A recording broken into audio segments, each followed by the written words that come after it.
Hello, good morning and good afternoon. Welcome to another episode of our webinar series. I'm Wazim Ahmed. Thank you all for joining, and it's great to have you all with us today.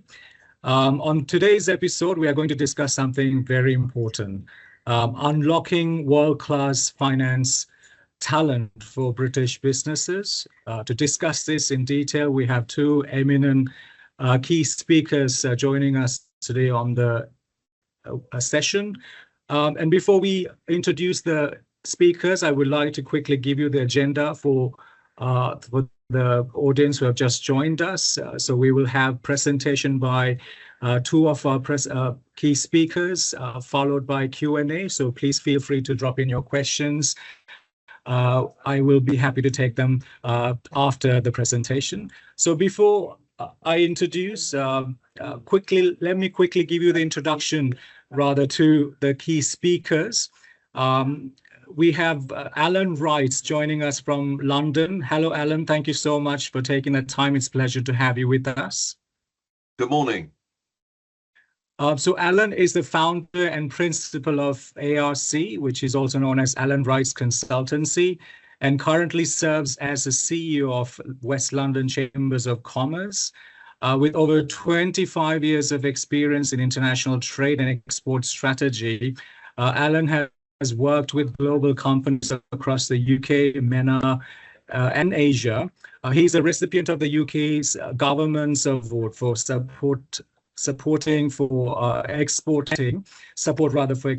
a former trade officer with UKTI, and a frequent guest lecturer at leading institutions such as King's College London and Brunel University. And Alan brings a wealth of practical insight into building global partnerships and expanding into high growth markets. So thank you again, Alan, for taking the time. It's great to have you with us today. And also we have Jehan Perimbanaigam, who is the CEO of Informate. He's a veteran in the space of IT BPM in Sri Lanka. He's been with Informate for almost 2 decades. He's also the former chair of ACCA Sri Lanka and SLASCOM, which is also known as Sri Lanka Association of Software Companies, and also the president of Sri Lanka Sri Lanka Nordic Business Council. It's great to have you with us as well, Jehan. So now over to you, Alan.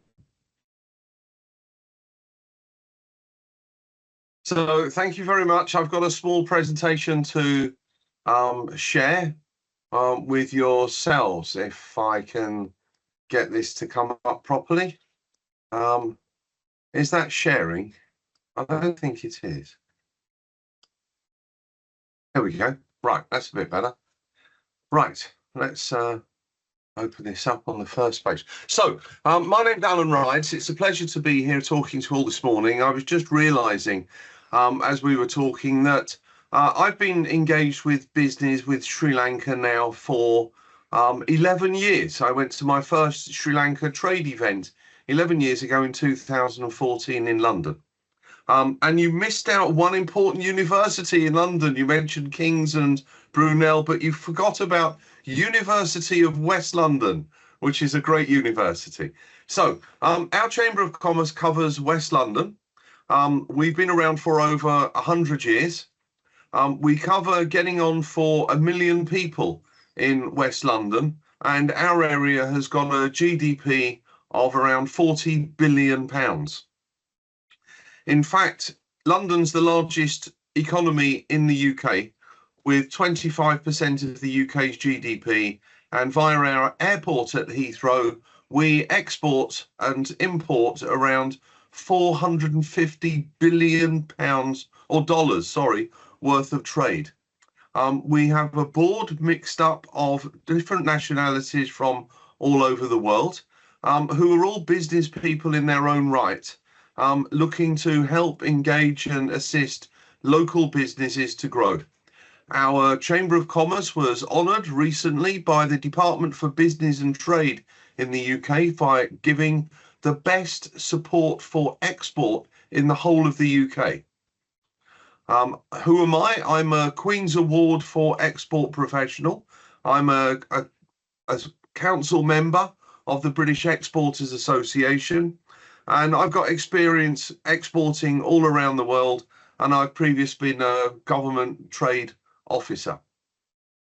So let me give you a quick summary of where the UK is around the world.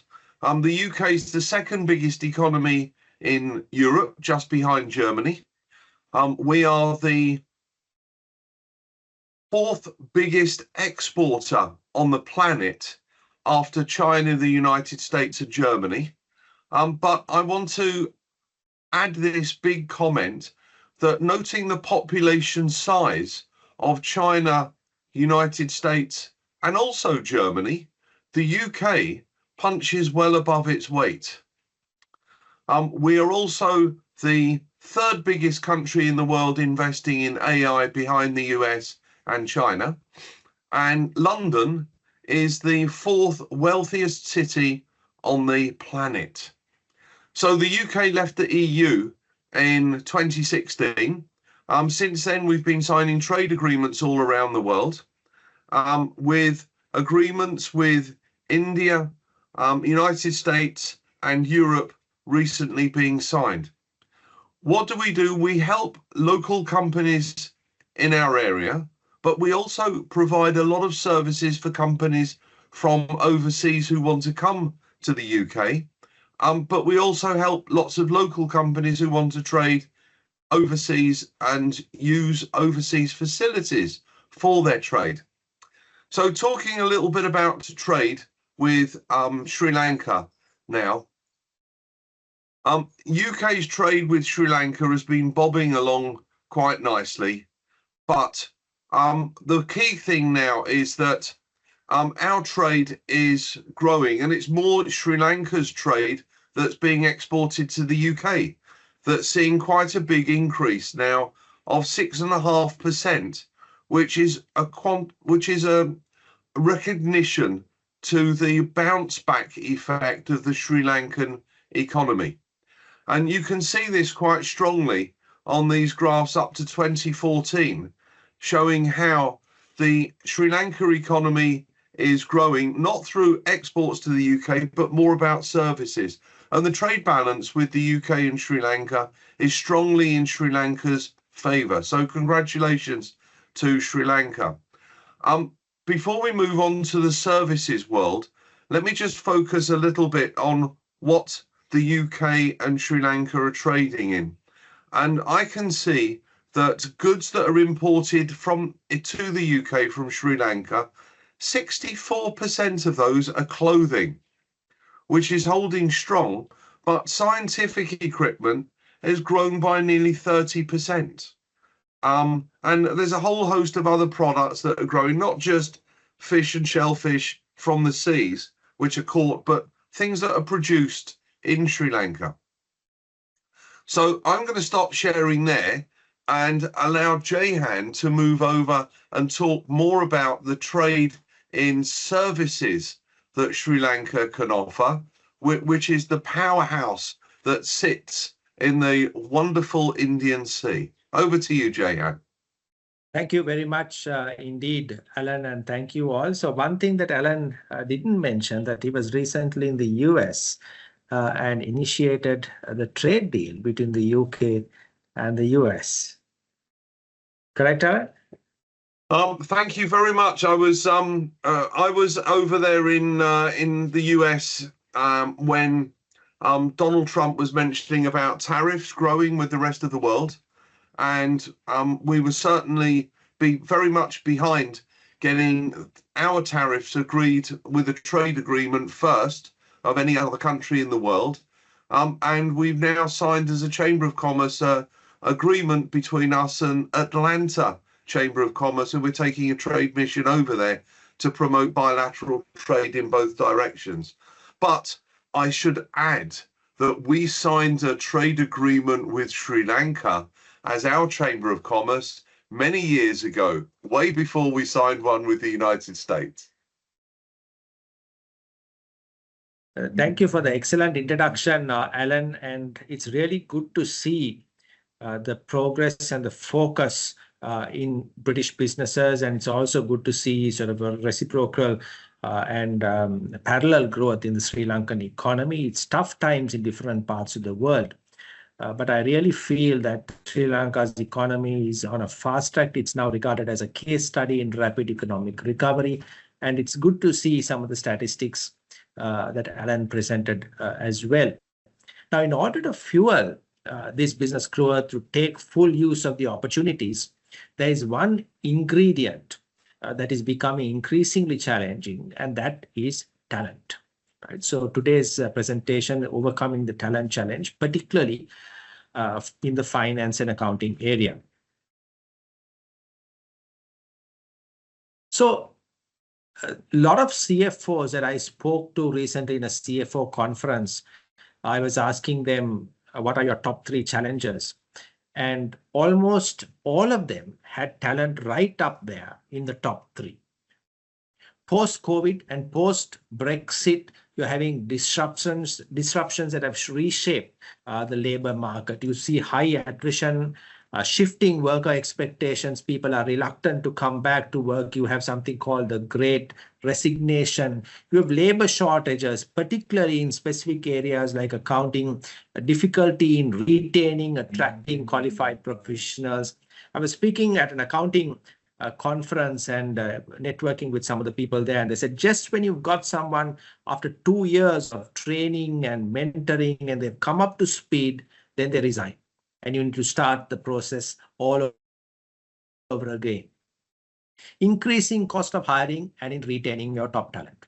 And some of the recent labor laws have made hiring more complex and costly. For instance, day 1 rights for unfair dismissal, sick pay and parental leave, increase in national insurance rates and statutory pay rates. All of these make companies less inclined to hire, more wary of hiring, and they are looking at options. You have the compliance burden today, making tax digital, ESG reporting, and several other things, which just increases your overall costs, rising employment costs and inflation impacting your bottom line. And then you come to the workforce. Young people today are seeking flexibility. They're seeking purpose. They're looking at better work-life balance. A lot of them, the first question that they ask in the interviews is, does this involve hybrid or remote working? It's expected now, it's no longer optional. Younger talent prefer project-based roles over traditional employments. It becomes more difficult to plan your workforce, to plan your talent pipeline. Some of the statistics are startling. 76% of UK employees report difficulty filling roles due to lack of skilled talent. 58% of hiring managers plan to expand their permanent finance teams in the first half of 2025. 67% of UK accounting firms rank talent acquisition and retention as their top priority. Medium-term firms are especially vulnerable, with 82% citing talent acquisition as a pressing issue. Even larger firms, big brand names, have reported retention issues despite financial incentives, right? So concerning statistics all around. And to that, you add the urgent priorities of a CFO. You have the digital transformation drive, you have data governance and cybersecurity. There are more requirements and more onus now on CFO in terms of ESG reporting, strategic risk management. This is from Deloitte's 2024 Global CFO Signals. 28% of finance divisions have started experimenting with the use of AI. So you need to keep up with what's happening in technology. 44% say the increasing use of tech they plan to deploy in their teams. There are bigger and more ambitious growth strategies. There's finance transformation taking place, how to embed technology, sustainability, how to retain trust. Right? So whilst all of these talent challenges are prevalent, you are also having increasing demands from your business. Right? So today CFOs need to focus on predictive analysis and financial intelligence. It fearlessly drive strategic investment, navigate complex challenges. Today, we are talking about things like tariffs, financial regulations, political uncertainty, how to collaborate across the business with your C-suite colleagues, embrace new technology. ACCA's own research shows a priority of the future CFO is in stakeholder focus, formulating strategies, optimizing growth, having a 360 view of performance, forward insights. And here we have a peer company and a world-class company. This is some research from the Hackett Group. And they show the first pyramid where the bulk of the time is spent on transactional work and very little time is left over for thinking and for analytical services. Now, a world-class company you can trust, however, has an inverted pyramid where the bulk of the time, the majority of the time is spent on thinking, on analytics, and very little time is expended on the more transactional services.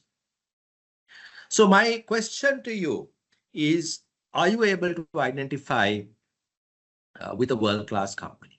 Do you actually have the space and the headspace and the time to focus on what is most important for your business, or is it fighting fires? Is it more transactional work that consumes the majority of your time? Make no mistake, world-class companies are emerging and they are focusing on analytics, on predictive analysis, on forecasting, on advising the CEO and the board. So the finance professional of the future is someone who draws insights from analysis and exercises judgment. Someone who displays creativity in designing solutions to complex business scenarios. Someone who demonstrates leadership, communication skills, and empathy to effectively articulate and convince a board. So this is where we should be, and this is where the finance profession and CFOs should be focused on. So what are the solutions, right? So on one side, we had the pressing talent challenges. On the other, increasing demands of the CFO. How do you balance the two? How do you continue to deliver solutions to your board and to the CFO when you are faced with pressing talent challenges, which is always eating away into your time and consuming valuable organization resources? So one is, of course, technology. Right? We are in the process in our parent company of implementing the newest version of SAP RISE, and the sort of functionality that's going to provide is mind-boggling. This includes all of the analytics that you want, just displayed on dashboards. I must mention that we are well set up because we've been running SAP for 20 years. And so the new version of it will be an upgrade. A lot of the processors are already in place, but you need to have your ERP system in place. It needs to be working for you. What we often find in lots of the companies that we've done work with is that the ERP system is not fully optimized. A lot of the work happens outside the system on spreadsheets and Excel sheets and so on. And your ERP system is really not working for you. You are working for the ERP system, right? So show of hands if you can identify with what I'm saying. A lot of people are disappointed with the systems they've got. They've invested on SAP, on Oracle, on other platforms, and they are not really able to get the analytics, even the basic reports out of the system. So you need to really get the system in place, and it's worth investing time to get this optimized. The next is analytics and data science. So there are very good tools, Blackline. You have, of course, Power BI and a range of other tools. We are using a forensic tool called Forespin, sits on top of SAP. Any anomaly, any unusual transaction, any duplicate transaction or suspected duplicate is immediately flagged with an email. right? And it also looks at the past 3 years transactions, and any unusual transaction that stands out, which is of a unusual value, is immediately flagged. Right? So you have lots of tools today that you can integrate, which will make your process more efficient. And of course, AI, right? Everyone is talking about AI, and there have been some damn squibs in the past. For instance, RPA and some other things didn't really deliver on the promise. But the sense that I'm getting, and I've spoken extensively to Deloitte and several others, is that AI is a real deal. Over the next 5 years, it's going to have a transformative impact on everything that we do. And already today, with Copilot and with so many other tools that are available at your fingertips, there's so much that you can do that will save time, right? So we are talking of AI agents to handle a lot of the more transactional repetitive work. Your analysis can be done by different AI agents. So you can start incorporating elements of AI into your work. So this is one solution to overcome the talent challenge. The second is strategic outsourcing, right? So strategic outsourcing, basically, if you look at a business with a pyramid, where on the top you have your finance, business strategy, business partnering, future-proofing the business, risk management, controller rules, approvals. These are the elements that you need to retain within the business. And these are really your core priorities.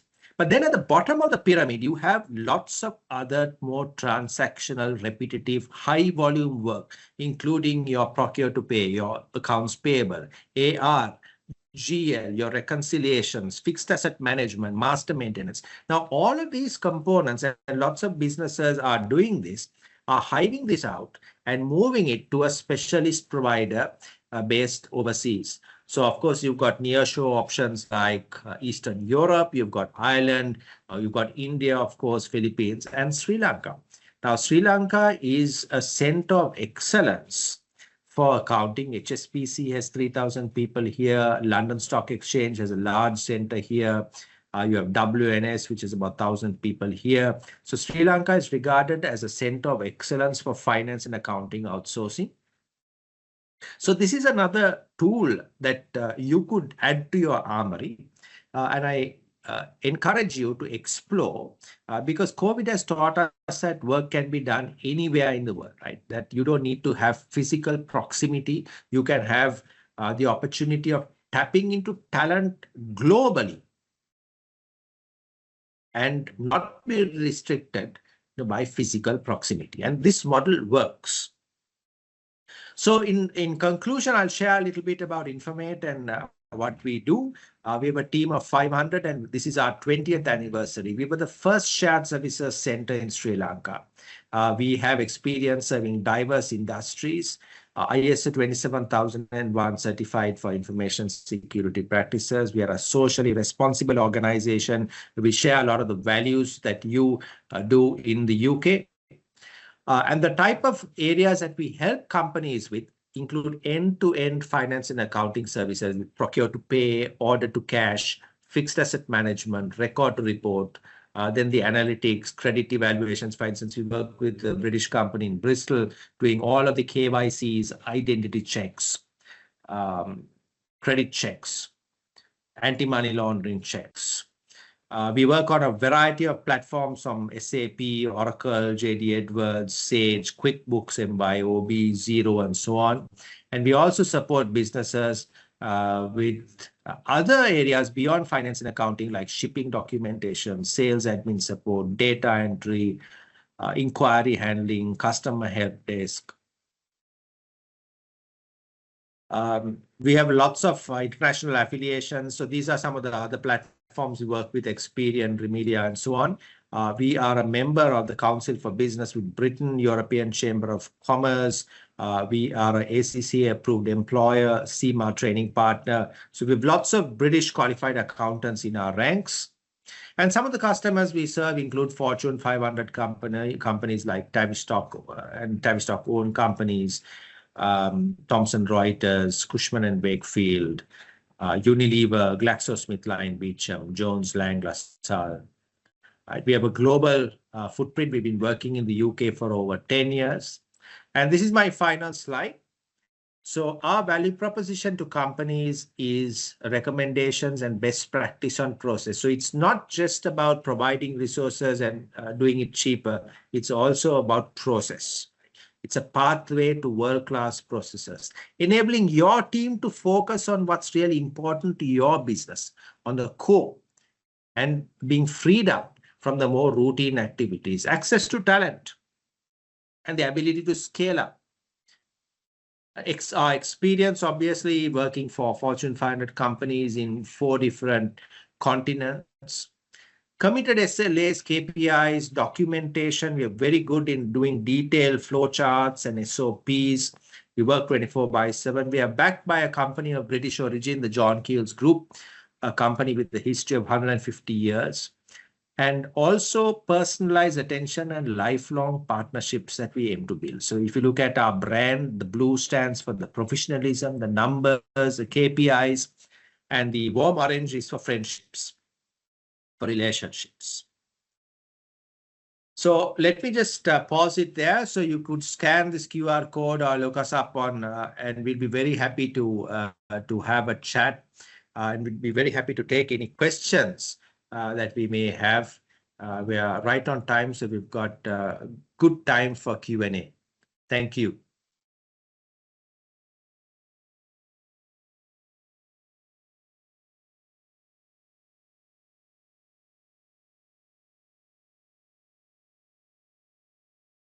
So I've got a question for you while we're waiting for other people to register them, Jehan.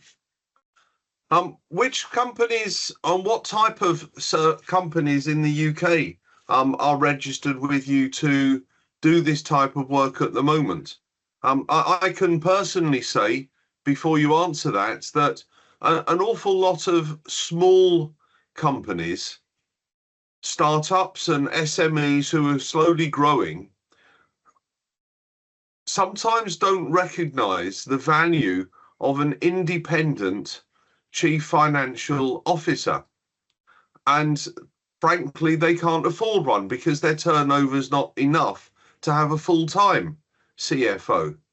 But to have one at a distance who can be part-time, who can be valued for their independent input, I think has got a huge amount of value. No, absolutely. So the companies we work with, working with a company that specializes in lending, in asset-based financing. They're based out of Bristol. So we have about 15 people working for them. We work British time. And we've been working with them since 2018, I think. So it's quite some 7 years. It's a very well-known company, owned by an even better known company. And they also have a stake in one of the best known football clubs. So it's an iconic British company. And we also work with a hospitality group where they own about 20 plus hotels. We have 10 people working for them, including Hilton's and Holiday Inn, so some very Marriott's. They also own care homes and restaurants, KFC restaurants. We also then work with care home business with a couple of accounting businesses. I think those are the main industries we serve in Australia, we work again with a large agriculture business, with a real estate company. So several industries that we serve. Our biggest client was originally Swedish. We have about 80 people working for them. Now they are owned by a North American giant, a media giant. Okay, excellent. I'm making way for other questions.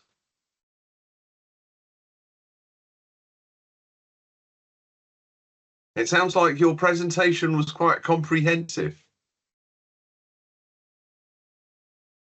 So I have a question, probably while we're waiting, maybe people can put in their answers. I shared some of the talent challenges that we are seeing from research and from speaking to our customers and to our network. Do those things resonate with you? Do you face the same challenges with acquiring staff? and getting good stuff. All right. So here's my view on acquiring staff.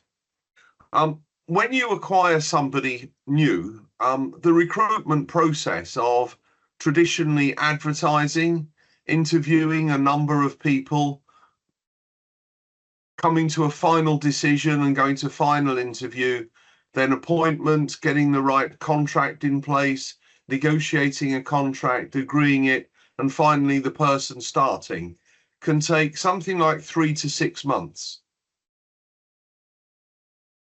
Phase 2, then once the person is on board, you then have to train them into doing the job that you want them to do. That can take another 6 months.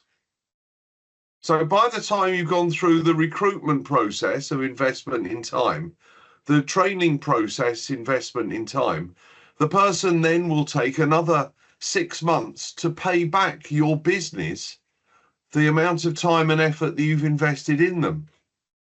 So your business is not profitable out of employing somebody for maybe 1 to 1.5 years.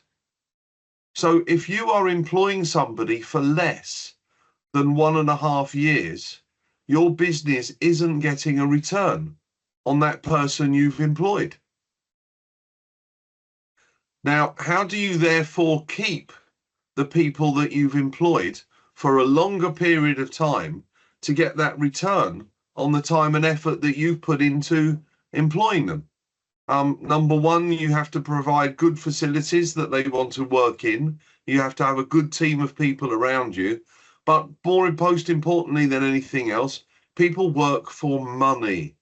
And your business has to be able to be profitable enough to be able to pay them a good amount of money that you've as a salary, but show them that there's a line going forward where they can grow in your business. Because once you're on that ladder as a younger person, you either stay with a business that you're in and watch your salary grow and your position grow, or you jump ship and move to somebody else. So it's actually quite a complex scenario of making sure your business can invest the right time and effort in employing people, to also keeping those people on board so that they help your business grow. And whether your business is in the service sector or manufacturing sector or trading sector, then at the end of the day, your business is a combine that produces a profit. That's what it's there for. And you need to be able to make enough profit to employ people at the right remuneration to give them a future. And that's a complicated thing. So people like you can help in that cycle quite a lot, especially if your business has got a high turnover of staff. And people can work from home, they can do back office support roles. So I would endorse entirely what you're looking for small businesses who need a lot of back office support. Absolutely. So we work with smaller companies, helping them with talent, but we recommend at least having 2 headcount because in terms of sustainability and also in terms of having enough backup for contingencies, that is something that we strongly recommend. Our sweet spot is companies that can have the potential to outsource maybe 10 to 15 headcount, that range. We've handled larger numbers going up to 80 and 100, but 10 to 15 headcount is really our sweet spot. Superb. So I think the sweet spot is there, and that falls directly into an SME business. And 10 to 15 is normally where a business becomes viable, rather than conceptual. And 95% of our members are within that grouping. So how do you get people to grow in that direction? This is being recorded, so it will be great to put on our YouTube channel. to get more people to see, understand, and engage with. And I really do think it's worth shouting out loud. I gave a note, an acknowledgement to how good University of West London is. But to prove your roots with West London especially, Jayhan and Wasim here today are both graduates from University of West London. So congratulations to you to picking our best university to study at and looking to help our West London economy in the services that you provide now in the sunny island of Sri Lanka. That's right. So I was always very keen. I did a lot of my qualifications are from the UK, CIMA, CIMA and ACCA, but I was always felt that I was missing the whole university and academic side of things. So at a rather advanced age of about 49 or 50, I did the MBA from University of West London, and I was very proud to come for the graduation at Twickenham about 2 years ago. Twickenham is within sight of my home. So Right. I feel very much part of that journey that both you and Wasim have been on. I do lecturing in international trade at University of West London as well.